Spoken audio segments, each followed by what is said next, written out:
there's one autism, there's one virtual autism, Yeah. and then you said there's some infection से भी autism Yeah. type. So किस किस infection से आ सकते हैं? Very commonly meningitis में ऐसा होता है. These are like rarer cases. Rarer But cases. we've like learnt and seen कि कभी-कभी किसी बच्चे को after infection autism behavior start हो गया या उसके brain में कुछ infection था and then there were behaviors and we got that treated. That quickly resolves. तो उसमें prognosis अच्छी होती है. But it can, if you can't catch it, it will look like कि suddenly बच्चे को क्या हो गया. जैसे कई बार older age में ऐसा होता है कि 6-7 में या 10-12 में बच्चे को ऑटिज्म लाइक बच्चा बोलता हुआ चुप हो गया. तो it's very important to see कि और क्या हो रहा है अंदर. It can't be just plain autism और could be a mental health issue कि घर में क्या सिचुएशन है. आई हैड दिस केस कि जिसमें बच्चा 6-7 ईयर्स का रिग्रेस हुआ है. Very rare.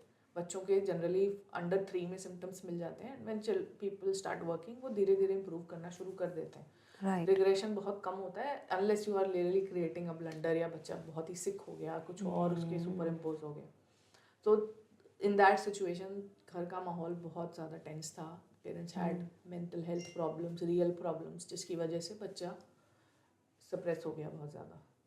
So that is like a very different case. You can't say it's just autism. There's something else also going on there. So the only way to differentiate between virtual and normal autism is the time of screen the child is watching. It's very hard to differentiate actually because a lot of like if you go to a pediatrician, developmental pediatrician, a psychologist, they don't even consider it as autism. Basically, so what I feel is it's more like a brain damage कि हमने उस time पे वो neurons ने damage कर दिए videos दिखा दिखा के बच्चे के कि उसके वो जो स्टिमुलेशन एक्चुअली ख़त्म हो गया. कि 1.5 साल का 1 साल का बच्चा जो करता है दिन में नॉर्मली कि वो खेलता है बातें करता है इधर उधर अपना एक्सप्लोर करता है एनवायरनमेंट को सेंसरी अपने इन चीज़ों को. एक साइकोलॉजिस्ट हैं John Badget JEN John Badget. So he said कि जो अंडर 2 इयर्स की एज है it's very important for sensory motor development. तो उस टाइम पे बच्चा जितना मिट्टी में खेलेगा पानी में खेलेगा अपने हाथ पैर एक्सप्लोर करेगा एनवायरनमेंट को एक्सप्लोर करेगा उतना उसके सेंसेस ठीक रहते हैं. अब उस टाइम पे अगर हमने बच्चे को फ़ोन पे बिठा दिया and then we are saying कि इसको ऑटिज्म है, नॉट फेयर राइट. क्योंकि स्टिमुलेशन तो हट ही गया. हमने सिखाया तो कुछ नहीं तो वो बच्चे को आएगा कैसे. It's a clean slate. 1-year-old child is a clean slate. But then virtual autism का prognosis would be much better. Most cases depends. Earlier the better. जितना जल्दी और जितना कम डैमेज है जितने जल्दी लाइक अंडर 4 जब आप बच्चे के साथ काम करना शुरू कर देते हो बहुत अच्छे रिजल्ट्स हैं. The later it is the worse it gets. वो बाद में भी शुरू हो जाता है. ऐसा नहीं है कि तभी दिया है फ़ोन तब होगा. बाद के बच्चे भी उनको सोशल इश्यूज और कम्युनिकेशन प्रॉब्लम्स शुरू हो जाती हैं. लाइक आफ्टर 5-6 अगर आपने बहुत सीवियर स्क्रीन एक्सपोजर कर दिया. Anger issues, hyper activity, ADHD also stems from there.